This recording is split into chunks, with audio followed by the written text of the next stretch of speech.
এই মুহূর্তে ব্রেকিং নিউজের দিকে নজর রাখবো। চলতে চলতে হঠাৎই বিপত্তি, মাঝ রাস্তায় টোটোর সামনের চাকা ভেঙে বিপত্তি, আহত টোটো চালক ও যাত্রী। রায়গঞ্জের শিলিগুড়ি মোড় এলাকার ঘটনা, রায়গঞ্জের শিলিগুড়ি মোড়ের দুর্ঘটনা, যেখানে টোটোটি চলতে চলতে হঠাৎই মাঝ রাস্তায় টোটোর সামনের চাকা ভেঙে যায়, আর সেই চাকা ভেঙে বিপত্তি। রায়গঞ্জের শিলিগুড়ি মোড় এলাকার ঘটনা, সেই ছবি এই মুহূর্তে আপনারা দেখতে পাচ্ছেন। কিভাবে ঘটে এই দুর্ঘটনা, ঘটনাস্থলে আসে পুলিশ এবং স্থানীয় বাসিন্দারা। আহত টোটো চালক ও যাত্রী। টোটোটি চলতে চলতে হঠাৎ করে চাকা ভেঙে বিপত্তি। আসতেছি তো মানে বাম্পার ঝাঁকি লাগে ভেঙে পড়ে গেছে। এই সে ছিল ফল ছিল ভাই। কতগুলো ফল ছিল? এই অল্প 50 কেজির মতো। 50 কেজির মাল নিয়ে আপনি অল্প বলছেন, টোটোতে নিয়ে যাচ্ছেন? টোটো থেকে মাল বহন করার জন্য? মালের জন্য না, প্যাসেঞ্জারের জন্য। টোটো ঠিক ছিল না? টোটো তো ঠিকই ছিল, ভেঙে গেল কেমন করে? এখন হঠাৎ করে রাস্তা চলতে চলতে ভেঙে কি করবো? আপনাকে এখন কি বললো পুলিশ? কি বললো? পুলিশ বললো এখানে থাক। বাংলাদেশের লাখো সনাতনীর কণ্ঠস্বর চিন্ময় কৃষ্ণ প্রভু 4 মাস ধরে বিনা বিচারে জেলবন্দি। এই পরিস্থিতিতে ছেলের জীবন নিয়ে উদ্বেগ তার মায়ের। দ্রুত জেল থেকে ছাড়া না হলে জীবন সংশয় হতে পারে চিন্ময় কৃষ্ণের। তার স্বাস্থ্যের অবনতির আবহেই উদ্বেগ প্রকাশ চিন্ময় কৃষ্ণ প্রভুর মায়ের। জেলে থাকলে আমার মনে হয় যে আর যদি 1 মাস থাকে তাহলে ও বাঁচবে না, এখানে মারা যাবে। ভালো নেই চিন্ময় কৃষ্ণ প্রভু। 4 মাস ধরে বিচারহীন অবস্থায় তাকে জেলবন্দি রেখেছে বর্বর ইউনূস প্রশাসন।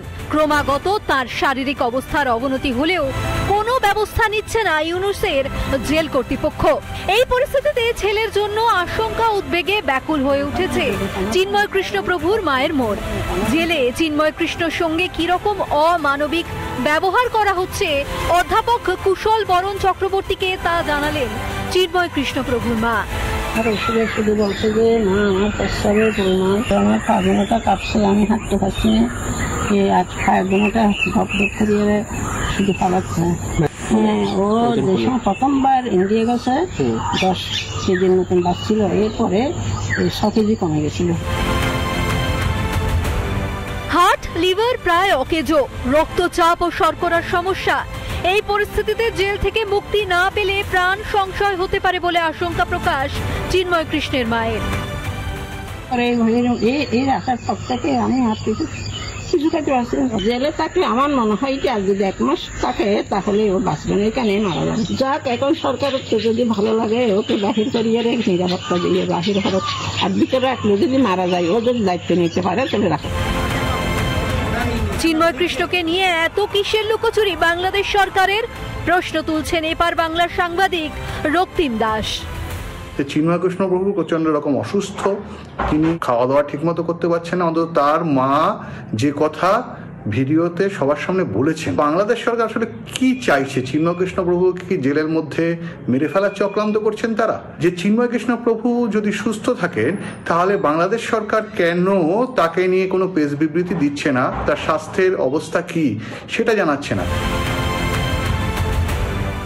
গণতন্ত্র, নিরপেক্ষ বিচার ব্যবস্থা, বাংলাদেশে এসবই এখন সোনার পাথর বাটি। তার উপর সনাতনীদের প্রতিবাদ কণ্ঠস্বর চিন্ময় কৃষ্ণকে কোনোভাবেই মুক্তি দিতে চায় না ইউনূস সরকার। তবে প্রস্তুতি নিচ্ছে বাংলাদেশের হিন্দুরাও। চিন্ময় কৃষ্ণ প্রভুকে জেল থেকে বের না করা পর্যন্ত সংগ্রাম চলবে। রিপাবলিক বাংলা।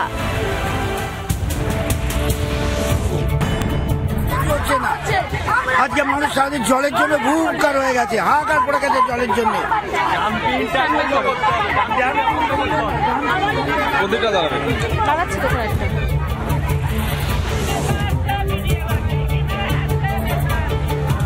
বলা বাহুল্য, dumping ground, Belgachia dumping ground, যেখানে কার্যত ফাটল দেখা গিয়েছে। এক্সপার্টরা বলছেন যে আর ধারণ ক্ষমতা নেই এই ডাম্পিং গ্রাউন্ডের।